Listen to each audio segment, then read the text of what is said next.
Author's Corner is brought to you by The Author's Lens, the premier literary magazine where you can be a part of it. Learn more at theauthorslens.com. Senior Living Today, home of the Living Legacy Planner, a way to help seniors live more independently and get ready for the final times ahead. Carter Elite Travel, let Luna Carter put together the best travel package for your destination. Happy Monday, my neighbors. Welcome to an all-new Author's Corner with H.D. Campbell. As always, I'm your host, H.D. Campbell. Today, we got a good show. We're going to talk to a chaplain, author, community activist, Michael J. Hall. He has a wonderful ministry. He talks about helping young men, getting us off the streets, getting us into careers, making us great family men. You're going to love the interview. I've got both parts right here, and you're going to love this, brother. I've been trying to get him on the show for the longest time. We keep missing each other, and I finally got him. And he has some books coming soon. And as soon as he gets them, you know they're going to be on my HT television page, as well as my regular Facebook page, as well as updates onto my website. Also today, in your Get Your Story Straight segment, I'm going to talk about equipment like portable hard drives and how they can help save your work. I've lost a few documents in my early days of writing, no more. I've learned to work smarter, not harder. And then the second part, I'm doing a bonus one because I haven't done these in a while. I'm doing a bonus one too about how people can affect you as a writer and author or creative in general, both negatively and physically. So basically, negatively and positively, sorry. So just to let you know about that. In today's news, I have Thunderheart Lion. His next book is coming soon. I'm going to start doing a cover reveal for that. And I'm going to start working on a new trailer coming soon. I will definitely let you know about the cover reveal because I'm going to do that here very soon, so stay tuned for that. Next, I'm also going to do a new trailer for my book, Work Husband the Crowd. I'm very anticipating that book. I'm waiting for my editor to bring it back to me now. In addition to my remake of, my final edition of How to Lose a Black Woman, because I'm rebuilding the entire universe of all my books, all 7 of my books. And you'll see the characters, you'll see more things on my website with characters and things like that. You'll get to know them a lot intimately now as time goes on. So, but when we come back, we'll start with part 1 of our interview with Michael J. Hall. Stay tuned.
Welcome back to the show.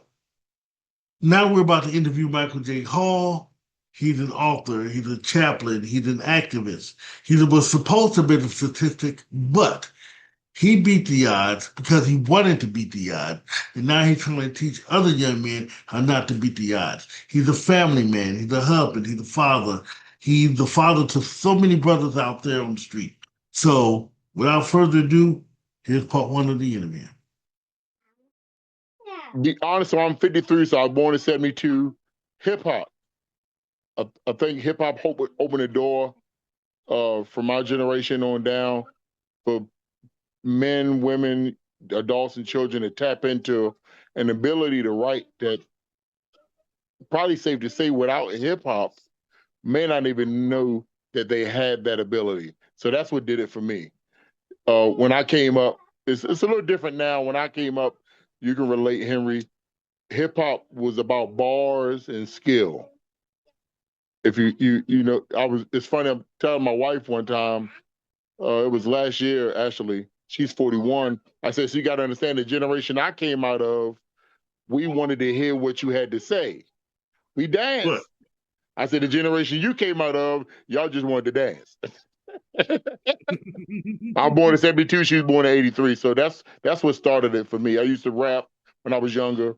Had a chance to sign some deals, but thankfully I didn't. So yeah. So now I'm pivoting to writing books. Actually, a cousin-in-law and I up here in Nashville, North Carolina, are working on a spoken word project that we're going to release later in the year.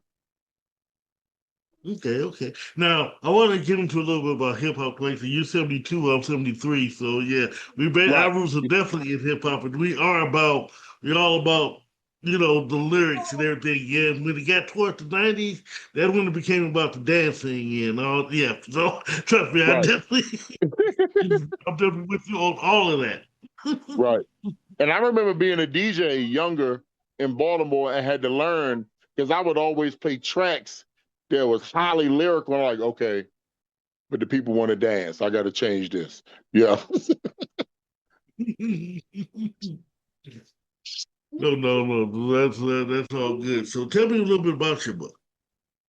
So it's three books I'm uh, currently working on, and for all the writers that are hear this, I'm sure they can relate. There have been two times last year where I was like, okay, I'm ready to release, and then based on what I believe, the Most High gave me some more content. I said, well, I can add some more chapters. One of them is so I'm the chaplain that don't really like American Christianity for numerous reasons. So one of them was kind of like it's called the trumpet blast. Content, different chapters, almost like a devotional, addressing some of the issues that we deal with in the so-called church today, and we're looking at them through the lens that's not healthy. Another is a fatherhood diary. It's a compilation of 30 chapters, like a devotional, different men that I work with who are fathers, and writing on different chapters, different subjects from their perspective, from their story, from their professional lens, and just bringing some attention to fatherhood. The second is is my biography about my life. Most people that know me now here in the city would find it kind of hard to believe that I'm what they call justice involved. So those are the Okay. three. Of course, there's some other books that I'm writing on, but I haven't given them titles and still adding content. Okay. I want to break down each of these books if that's okay with you. Yes, sir. Um, and this is if you don't mind talking about it. No. Because I've actually had some of my own I've actually had some of my own battles with it too. What is it about American Christianity that is sort of bothersome today with us in society? So let me think. It's a chapter in that book, The Trumpet Blast. I titled The Altar in the High Place. You see this address in the Old Testament in Second Chronicles and the Second Kings, and what the altar in the high place was. Well, here's how the scripture would go. Such and such king did everything was right, yet he kept an altar in the high place. I take that and begin to address some of the social issues that we see in society. And because, okay, here's where I don't get invited to some people's church to preach, because we've had some good things going on in the nation, depending on your ethnicity and where you were geographically. We think everything was all right when actually no, there was an alt in the high place. You know what they say about the founding fathers and so forth and so on. Yeah, but let's just be honest, most of them hated black and brown people.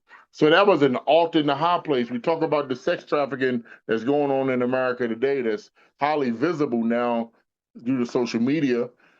But don't realize that there was a seed of that always in this nation because the slave master sex trafficked the our if we were back then, they would do that with our wives. They would do that with us to breed and keep labor. So I say we're not looking at where the seed was.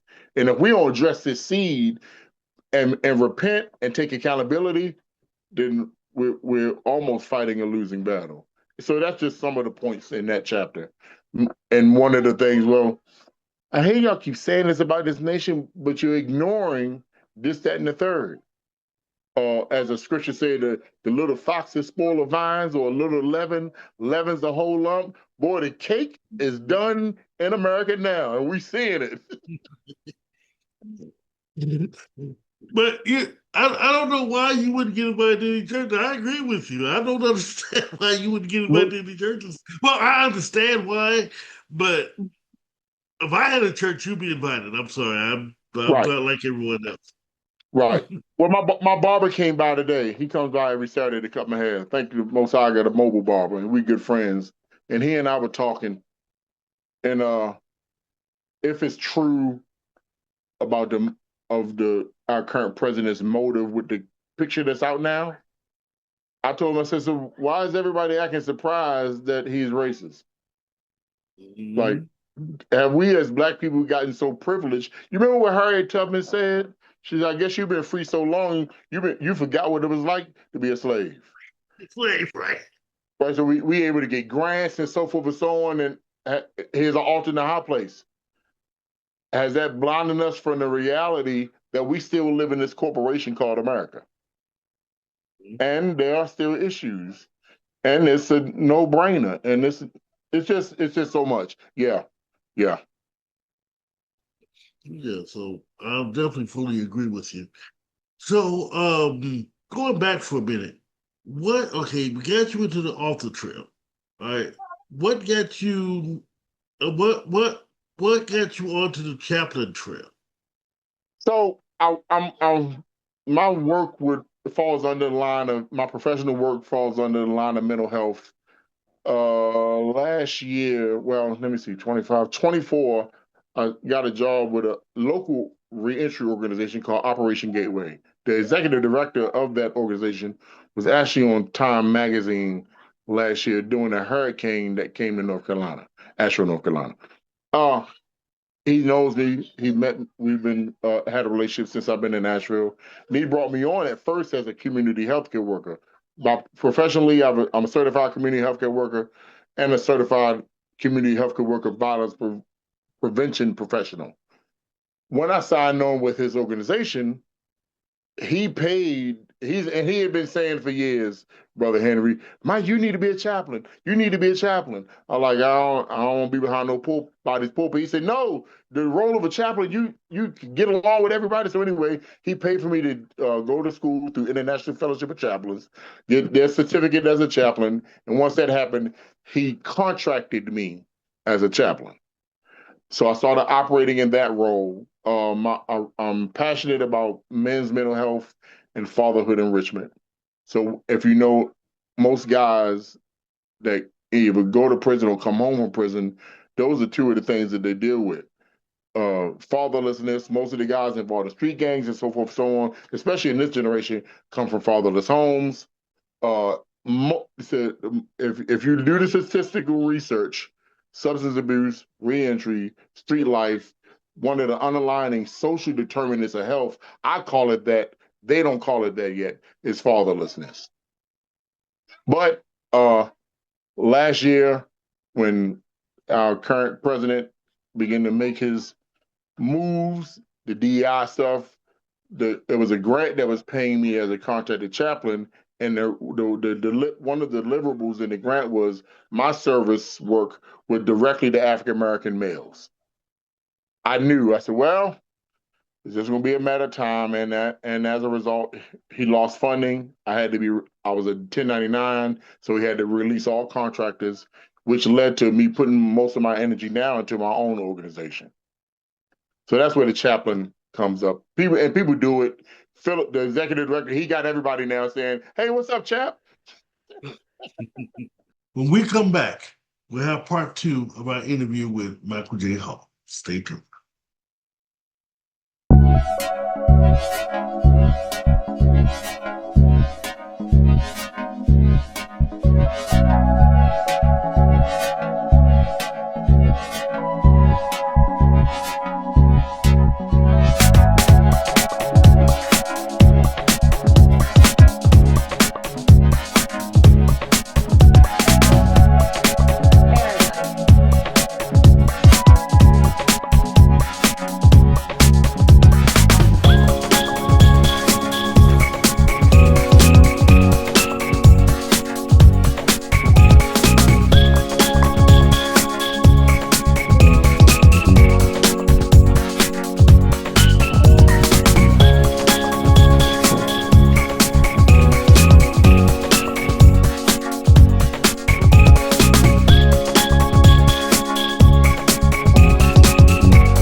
Stay tuned next week. I have a treat for you. Now, I'm big on comic books as well as graphic novels. If you want to meet the heroes Aura and Whisper, which is a brand new series coming out, and want to know more about them, be here next week and meet its creator, author Marlon McCoskey. I've interviewed him before. He has romance novels. He's produced movies. He's done so much, and now.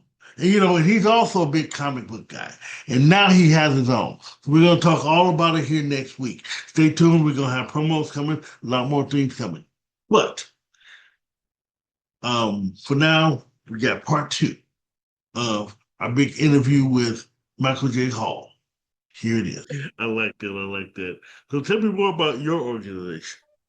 So my organization is called Be More Alive Ministry. If you can see, I'm going to cut my camera off for a minute. There's the logo. You see the hand with the soil and so forth, so on there with men around it.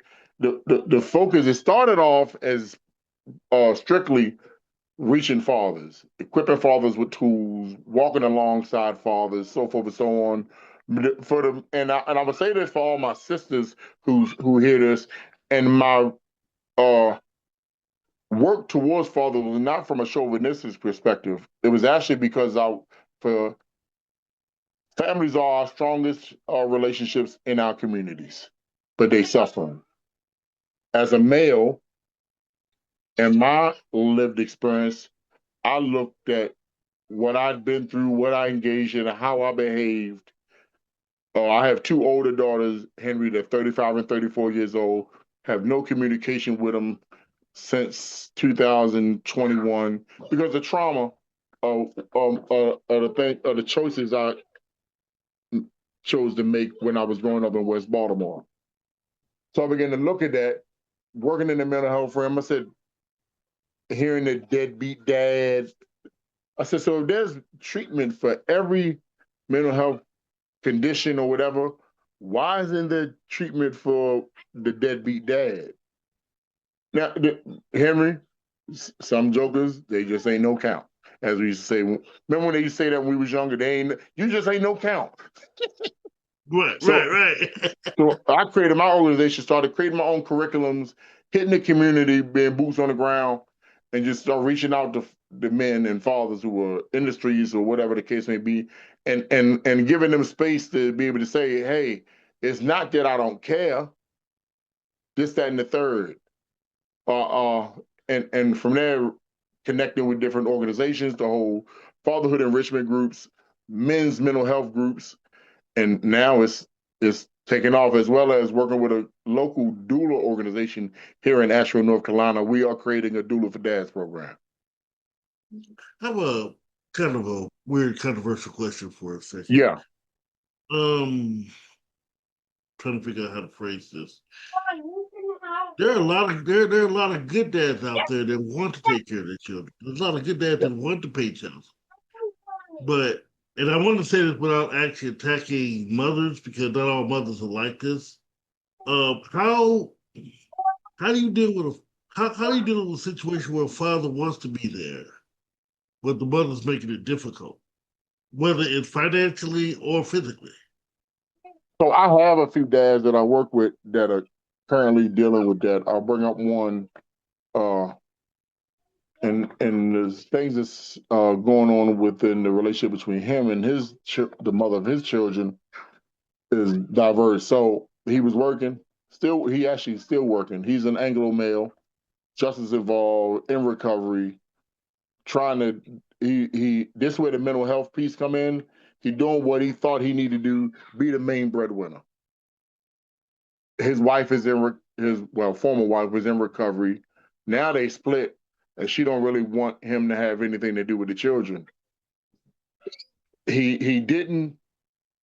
He's never abandoning, at least since I've been in a relationship with him, coaching him, and so forth and so on. And I've communicated with him and said, hey, bro, you're going to have to accept the reality of what's going on now until there's some resolve. You know what I mean? I said, and trying to make sure I don't violate confidentiality. Two people getting together when they're in the early stages of recovery often ends up in disaster Well, because you're not learning how to love yourself, so forth and so on. So again, I had to share with the gentleman. I said, so I need you to take your focus off of her right now. Yes, your children need both of y'all, but your children need both of y'all healthy. And if you're the one that's healthy right now, you're just gonna have to be healthy through the lane that's afforded to you at the moment. Unfortunately, brother, you may have to go to court. You may have to bring in an attorney and a judge and so forth and so on. But I need you to take your focus off of her because only she can get her together. And Henry, I know dads that there's no resolve, there's no peace between them and their mother. And unfortunately, they're having to be dads from afar. mm, And it's tough. I work in a realm, those if you're in the mental health, substance abuse, whatever the case may be, statistically, most people that we serve don't turn into success stories. I'm talking about true success, right? I ain't talking about 3 month or 6 month, they've been clean. I'm talking about real success story. Like they got an identity, they living their best lives, not they just not abusing some particular substance anymore.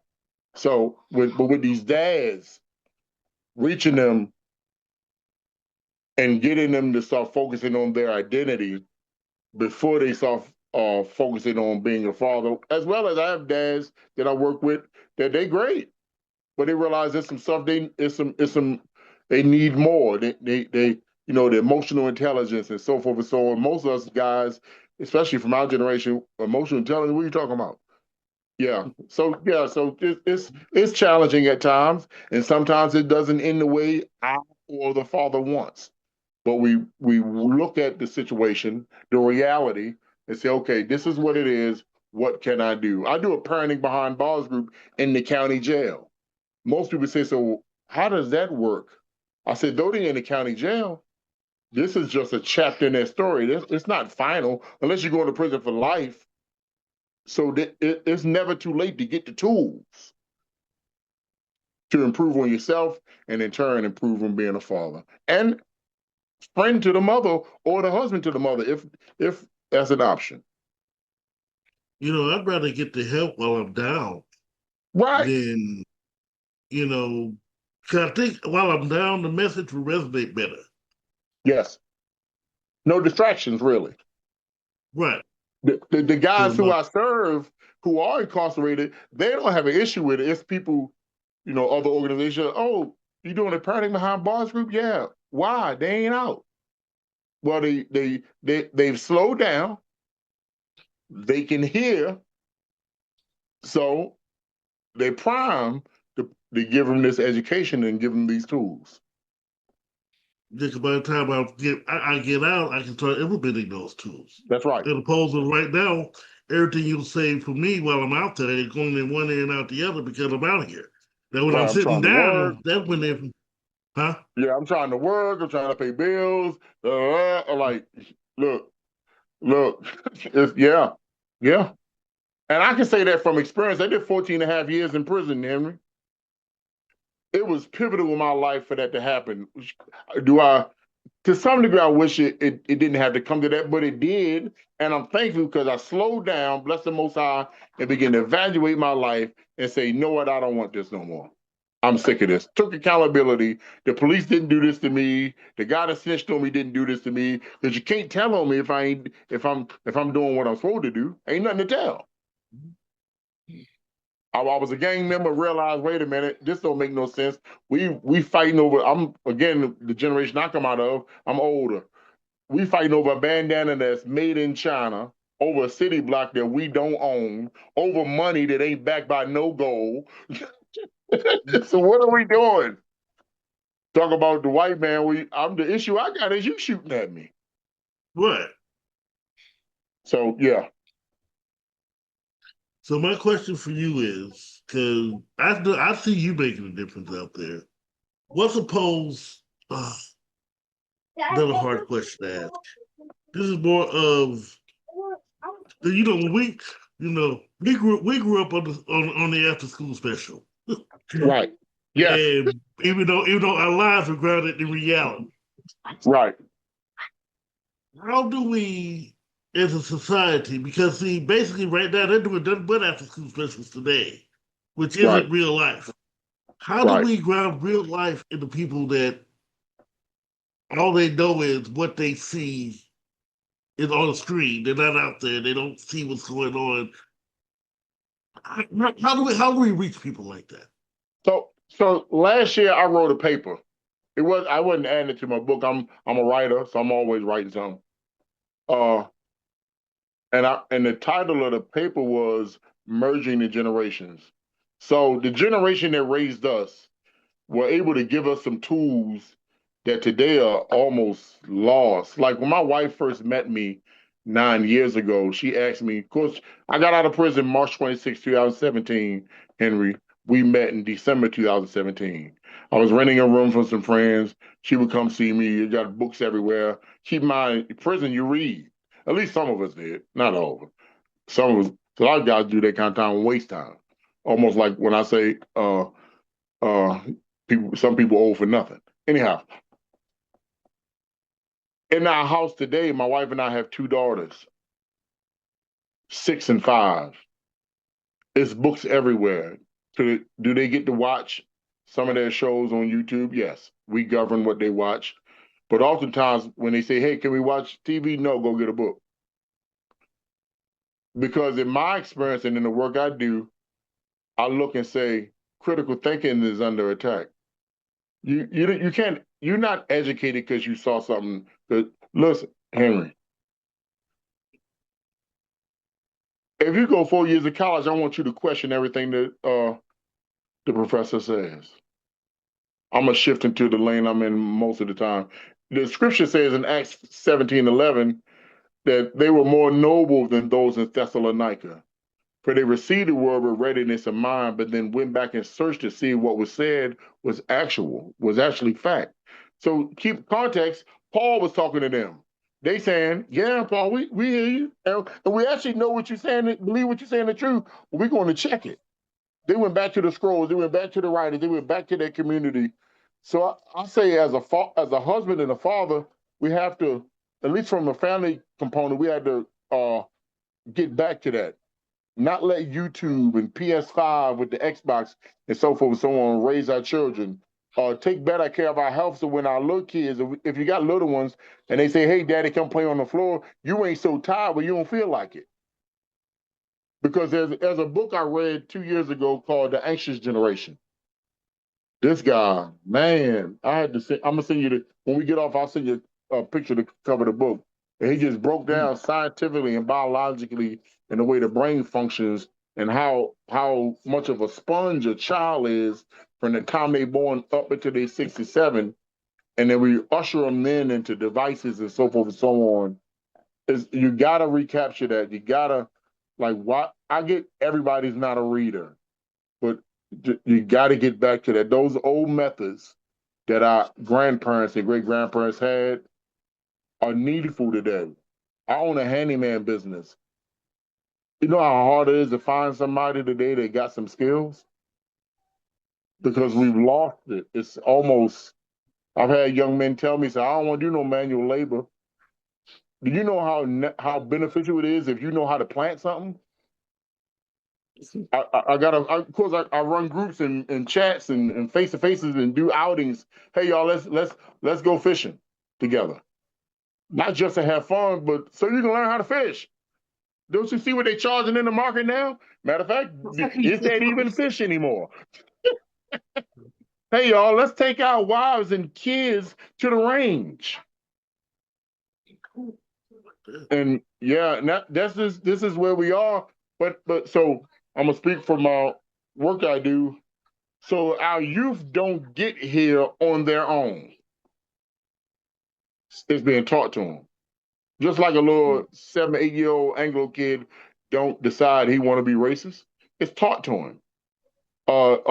7, 12, 13 year old black or brown male, female don't get to the point where they don't realize how necessary it is to own some land unless it's taught to them.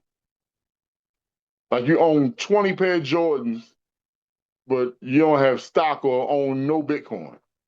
Come on, man. Wait a Exactly. minute. Yeah.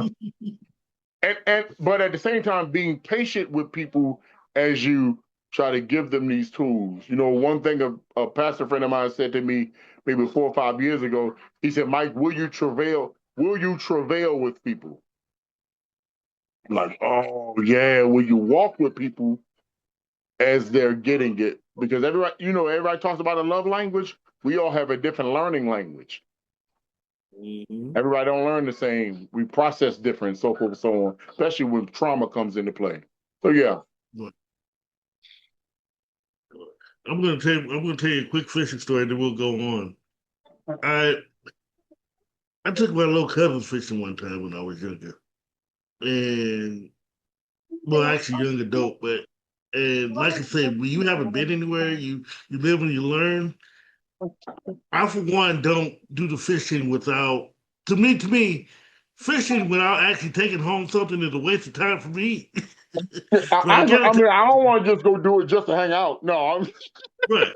So and it's like I didn't realize that they didn't know how to gut a fish. or cleaner fish. Mm, You know, you could normally what you do, you buy it from the store, you fry it up, and this didn't come from the store. So, but they were so amazed at I mean how the process. They didn't know mm, that they didn't know that it took such a process. So I'm glad they were receptive to it. At first they wasn't, but then when they saw the process being done, it was pretty cool. right.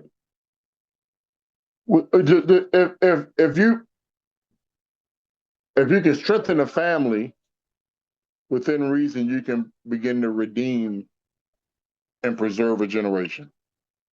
You know, Mhm. Henry, my generation. So when I used to talk, I did mentorship at 6 schools in this city of Asheville, North Carolina. And my favorite school to go to was a school where what they would call the knucklehead was at. Because I related, I remember being there, so forth and so on. And every Friday at one of the schools, we would do a listening session or like allowing the kids to have free space to talk. I remember the first time I was asked to speak, I would tell a youth, I said, so I was 49 at the time. I says the first thing I want to do is to say to y'all is I apologize. Somebody were like, what Uncle Mike, Big Mike? I said, so my generation created NWA, Boys in the Hood, Minister Society, Cool G Rap, You Out West, so J.O. Felony and da da da and Sir Mix a Lot. I said, so my generation planted seeds. I Mhm. said, now your generation is the harvest of the seeds I planted. I apologize. But the men in my generation, we could have did better. But we didn't because of what we subscribe to. But I'm here today to offer you a different route if you're willing. Once I offer this route, now it's on you. And I think as a whole, if we would begin to do that in our respective roles as men, husbands, fathers, whatever the case may be, and look and say, wait a minute, it's not just their fault. Who did they learn it from? What were Mhm. we focused on? Are you so are you so after the bag that you're forgetting to be home? You know what I mean? If you're a Christian or I took my shahada in '96. I've been 5% and all that stuff. So whatever you subscribe to, are you the imam at home first, or you waiting on the imam to instruct your wife? Are you the pastor at home first, or whatever the case may be, or you're waiting on somebody else to do what you have been equipped to do? Yeah, That sound like that. What it sounds like is you're not teaching us. You're teaching us how to be stronger mentors, right, how to be stronger leaders in the home, right. and not just in name, but in actions. Right. And not to chauvinistic, I'm the man of the house, so my wife make more than me. But Henry, my wife got a bachelor's degree in biology and was going to get her master's in epidemiology before we had our first well, hold on. Before she had our first child. Because I planted a seed, but I ain't had no children. Mhm. I was like, oh no, I watched them people. Oh no, I ain't done that. So she affords the right to say she had our children. Yes, you did. 12 hours in labor, dilated half a centimeter with our first. Yeah, that's your experience. Mine too, because I was on the side, but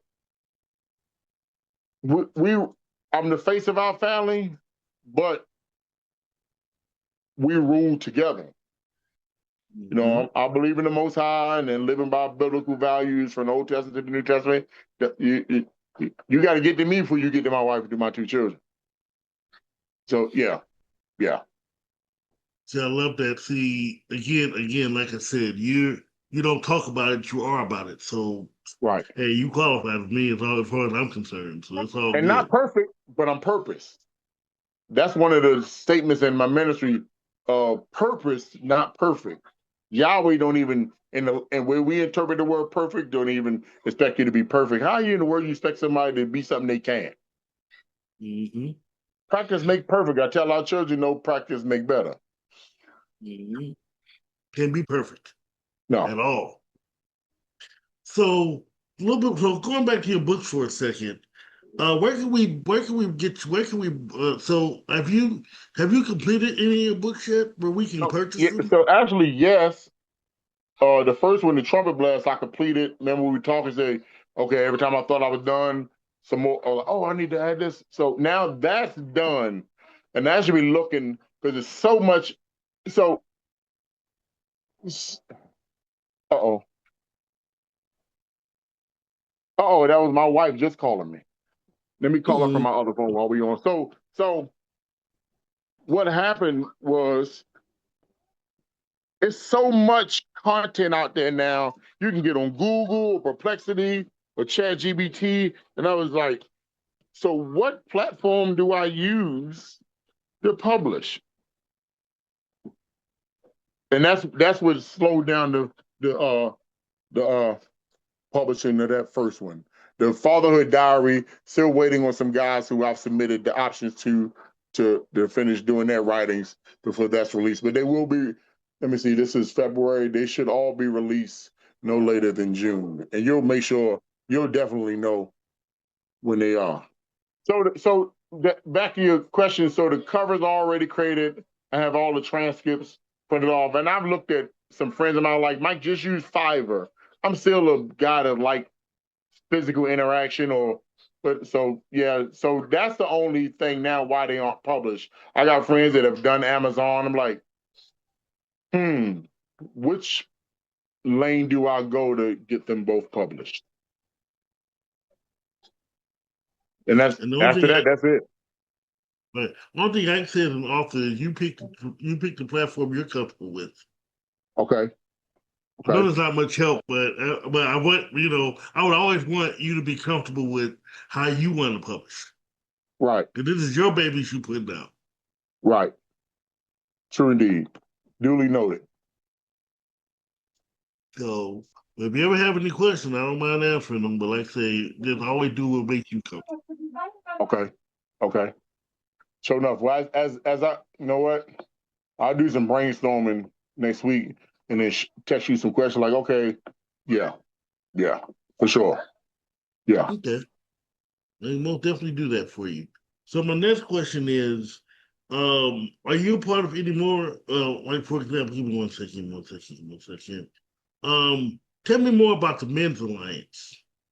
So Men's Alliance is Christian, it's international. The men's ministry, international. The two of the catchphrases for the ministry is pulling men out of isolation and making men better husbands and better fathers. Which, when I first found out about it, I'm like, oh, they speak it to my wheelhouse. Uh, what they have, instead of groups, they have what they call tribes. From out west to, I've communicated with a tribe leader, and he's in Australia. The content of the groups are 30 minutes of workout and 30 minutes of men really, really talking, working through life, and hence being a tribe. They have a creed. I'm a common man with an uncommon desire to succeed. I expect to lead and be led. And in the absence of leadership, I will take charge and lead by example, and so forth and so on. Faithfulness to God and faithfulness to family, family and devotion to God will be my legacy. I will finish strong. And in that, I'm talking about here. I've never seen nothing like it. The tribe I lead, we call Wash Tribe, WASH. 7 o'clock every Saturday morning, outside, 30 minutes of workout. You make the workout as tough as possible. The rule is just don't die. We got guys that they can't do box jumps. So they walk, they stretch. That's fine. Do something. And then 30 minutes of real devotional, but it's not like come read this Bible study and no, we ain't doing that. Around the fire and to it's yeah, it's I'm talking about yeah, yeah. It's I've never seen and they got tribes again, they got tribes all throughout the nation. And how can someone be a part of that? Get on the website. I can put that in the. I'll text it to you. Get on the website. Get on Google or Safari or whatever they use. Pull up Men's Alliance. Put in the zip code and find where and look and see where there's a tribe near wherever they live at, and they'd be surprised. I love that. I love that. So what else are you a part of? So I'm an affiliate with a Christian hip hop or ministry called Hog Mob, Hooked on God Ministry Over Business. The leader of that is Seven. We actually planning an event up here with them in October for 3 days, and yeah, yeah. Okay, going that's out beautiful. to recovery community, in the hoods, to the prisons, and just yeah, yeah, let men and women and children know, hey, there's hope. Everybody that got a decorated past, there's hope. It's not over. As I say to so many people, hey, I need you to stop looking at your life right now as if this is the end of the book. No, you Mm, hold the pen, start writing another chapter.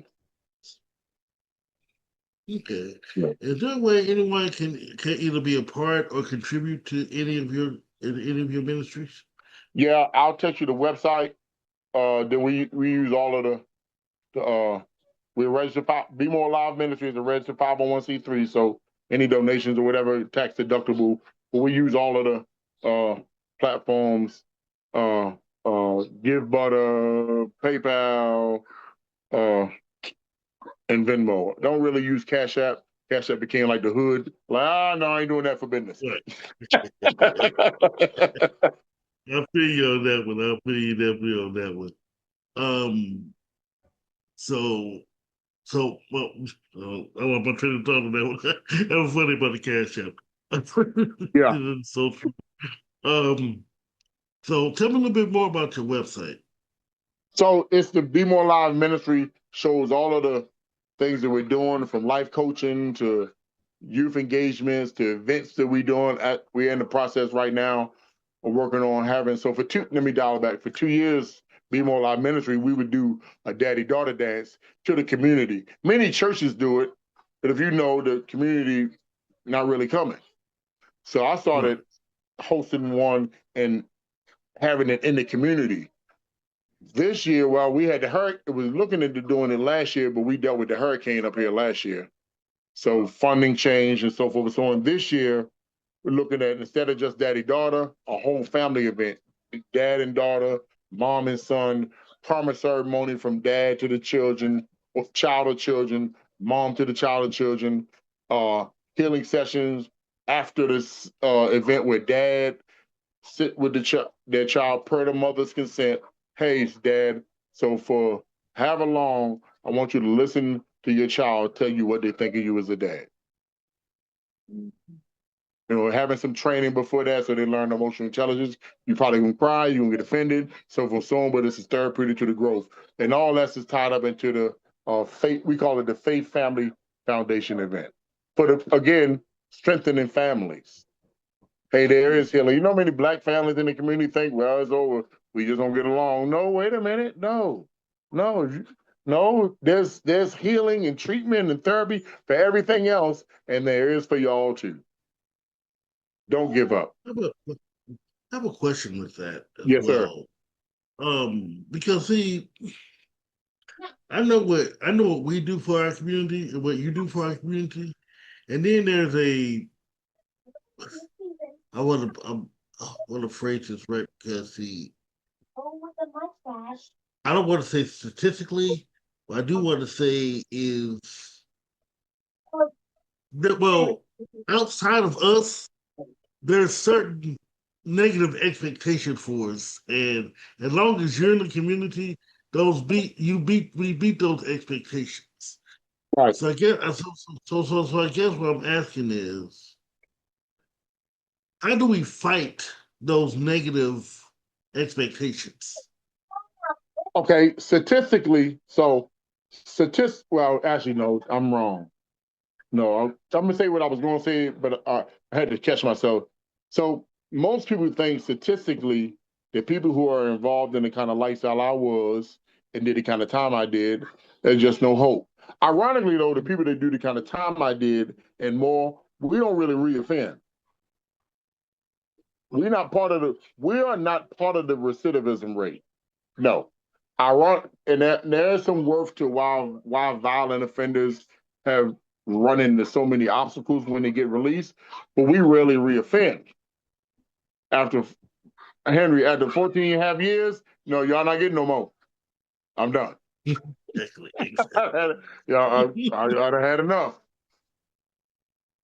So I say, take what I do here in the community. So the men that are involved, we rally. Like I'm looking at later this year to coordinate with Fathers Incorporated out of Atlanta to do they don't call it a Million Father March, but it's a Father March around certain subjects.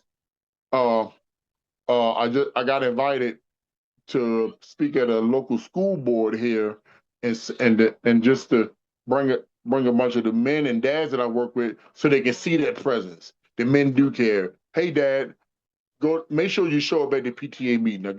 I think they still call them PTA. PTA or PTA. Yeah, PTA means show up. Show up at the doctor's appointments with your child. Don't let them think that no. I said because it makes a difference. I've seen it with my own life when oh they these and my two daughters are Annabella and Elizabeth, my two youngest. Oh, their dad is actively involved, and then we taking that to city council, to city mayor, and so forth and so on.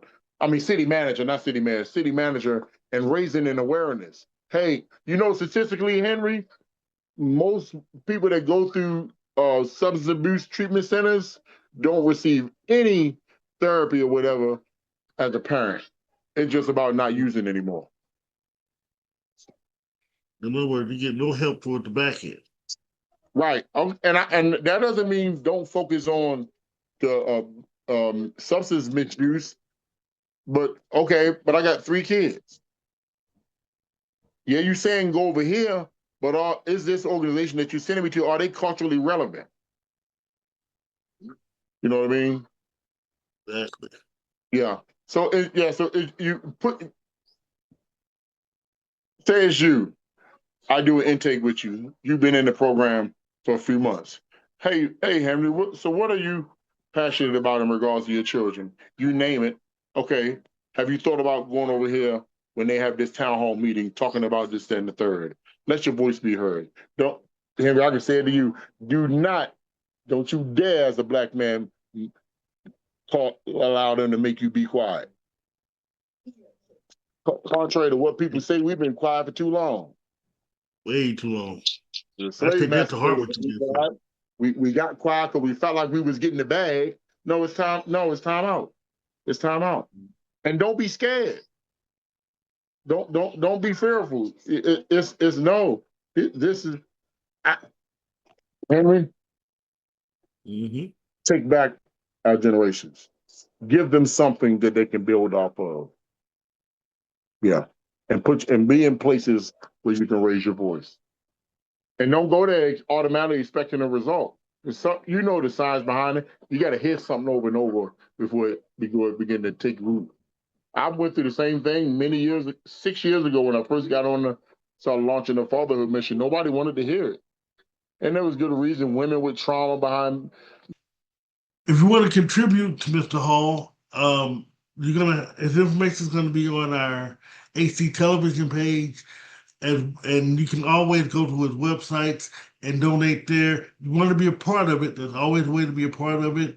This man is very personable. You can get to know him and just know that he's very positive, and this man is God anointed. So get to know him. I beseech you, you won't be disappointed. So when we come back, we're going to have Get Your Story Straight segment. But first, let's go to our community calendar and on the break.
time you get your story Hi, straight? welcome to this week's Get Your Story Straight. I have a double feature for you today.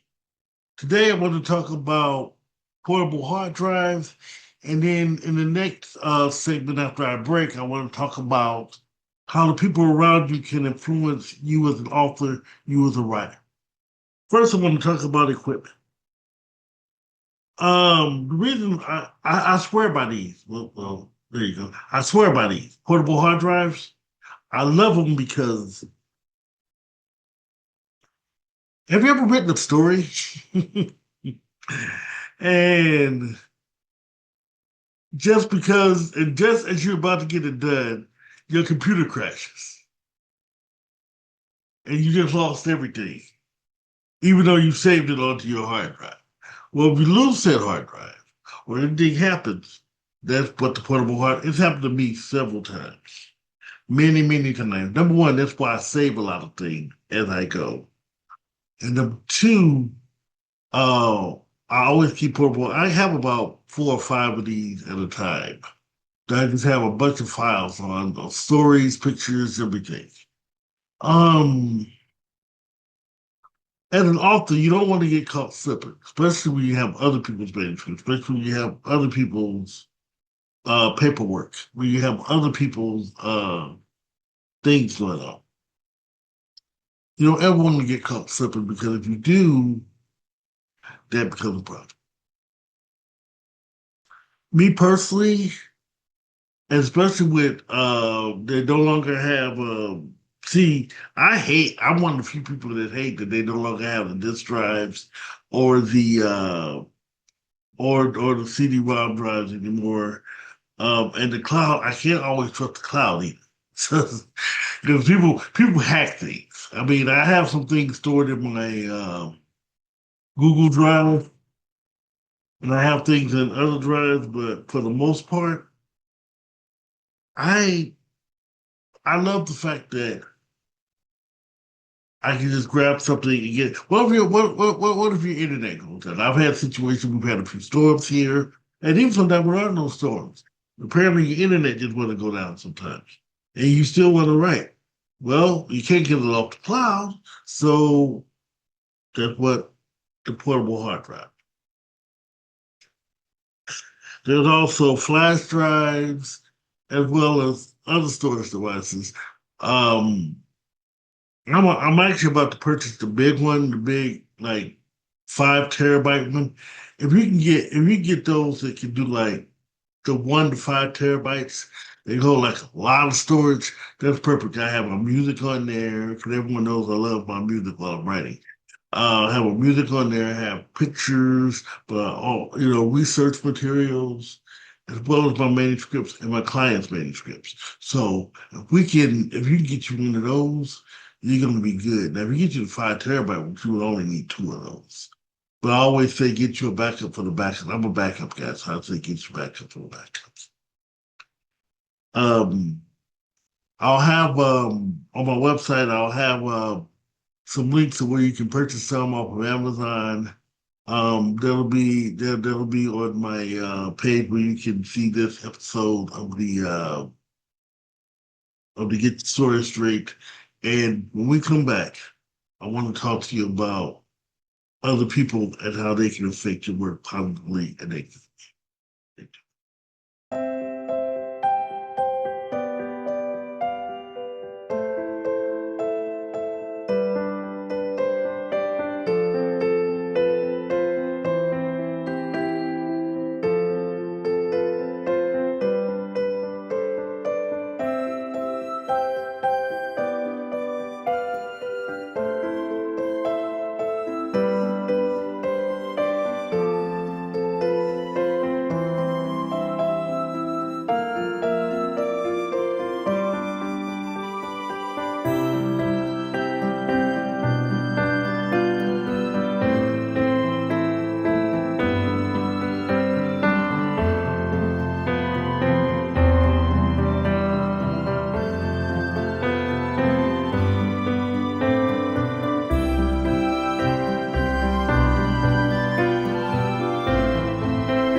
side, you get your story Welcome back straight. to Get Your Story Straight, bonus edition. Here I want to just talk about, I mean, just a general conversation about how people can affect your writing positively and negatively. I've been talking about this for years because I've drawn from personal experience in my past. Um, Having the right or wrong people in your life can definitely affect you as an author. When you have the right people who encourage you, who will sit up and ask you, have you written today, things like that. And I'm not saying you need validation. What I'm saying is you have to have people that encourages you, or when you do bring it up, they're not dismissing you or treating it like it's an option. When you're an author, and for me, I'm an author, I'm an editor, I'm a publisher, I do these shows. You see me everywhere. I update my web. It's just I have a lot going on. So I have to be on my A game every single day, 24 hours a day, in order to do this. People don't understand when you run your own business, it's just you. And whatever help you have, I do have an assistant now. Well, I have an intern who helps me now. But when you have your own, it's you. You have to run everything. Because if you don't do it, it's not going to get done. It's not like working a regular 9 to 5 job where there's several people in.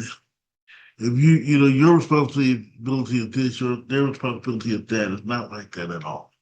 Running your own business is all about you. And you might not be able to get it all done in a certain amount of time at late hours. That's a lot of things, but once it's done, it's worth it. And if you don't have the right support system, they will not only try to talk you out of it, they'll try to talk you down from doing it. And once that happens, it takes a long time to get people back up. And again, I've been in that situation because what's wrong people can do. They'll sit up here. They'll look at you like you're wasting your time. You're always playing on the computer. It's gonna happen. Even when things happen, oh, you just that lucky. Lightning don't strike the same place. So when things consistently happen, that's when they become haters.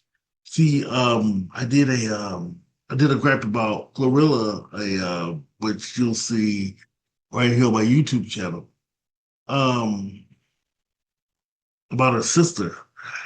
And I made a point to where, and again, I could be assuming, but this happens to most people who are going for their dreams. Um, when Glorilla had to get up and go to the booth and spit those rhymes and make those moves and do what she had to do to get from point A to point B, I'm sure she was talked about. I'm sure people said, "Well, she's not going to do this. She's not going to do that." You're gonna always have your haters when you trying to do something. I bet she's not gonna do nothing because see what your haters want you to do. They want you to feel just so A, they can talk about you, or B, so they can have you right back where they are.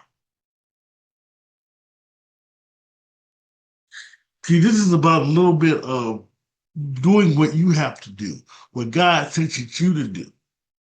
You have to move past that. If you notice in my interviews, I ask my authors, what do they do about the noise? Like I asked author Hezekiah last week. What's he doing about the noise? You have to tune out the noise. You have to move past noise. You have to learn how to ignore that noise. Because people are going to always have something to say about you, whether you make it or not. And what made me so mad about the whole gorilla situation is, which is about anyone who makes it, once you make it, people going to still talk about you. Those people, and some of those people that still talk about you, they're mad because you made it. Because they wanted you to fail. They're looking for you to fail. And I've seen it happen to people. I've seen people try to do it to me, people still try to do it to me. But I'm not gonna let it happen. So bottom line, it's gonna hurt sometimes. It's gonna feel boring to you sometimes. It's going to seem like you're in a never-ending daily cycle to where you don't seem to be moving.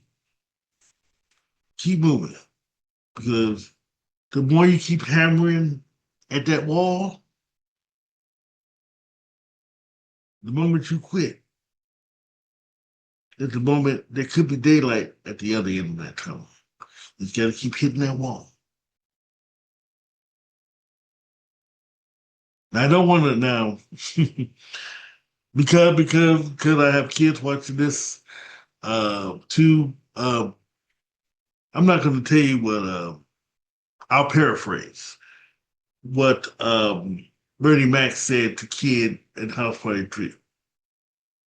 It didn't make sense. It doesn't make sense, but it still does. F him up against the wall, blah, blah, blah, blah, blah. He basically said F him. I just feel like he basically F him. And that's what I say. Forget him. They don't pay your salary. They don't pay your bills. They don't buy your clothes. They don't buy your food. They don't buy your kids nothing. They don't even give a damn whether you live or die. Because they out there, I guess, living their best life. And even if they're not, they want to make sure that you don't. Well, that's it for this week's Weekly Gripe. Next week, I want to get into a little bit of storytelling and world building and how to jump off on world building. And we'll get into that. And that also creeps in a little bit more of characterization. So we'll talk about how world building and characterization goes hand in hand. Well, that's it. Thank you. See you next week.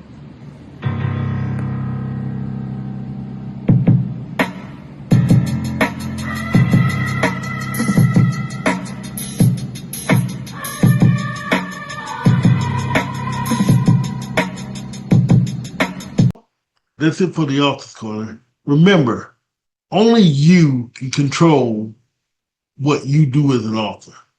Don't let these other people on the street. Don't let bad reviews. Don't let haters get in your head to where you can't put that pen to paper. And definitely, as always, let your writing fuel your spirit.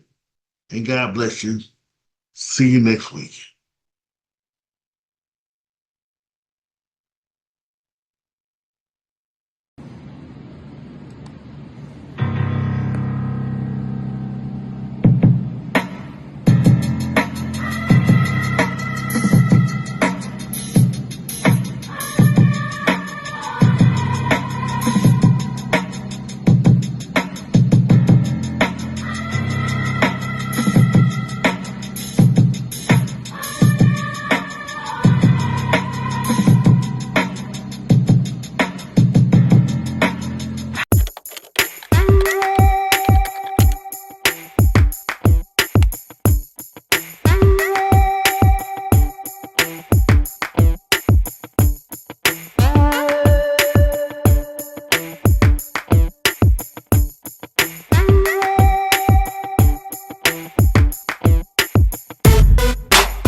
Author's Corner is brought to you by The Author's Lens, the premier literary magazine where you can be a part of it. Learn more at theauthorslens.com. Senior Living Today, home of the Living Legacy Planner, a way to help seniors live more independently and get ready for the final times ahead. Carter Elite Travel, let Luna Carter put together the best travel package for your destination.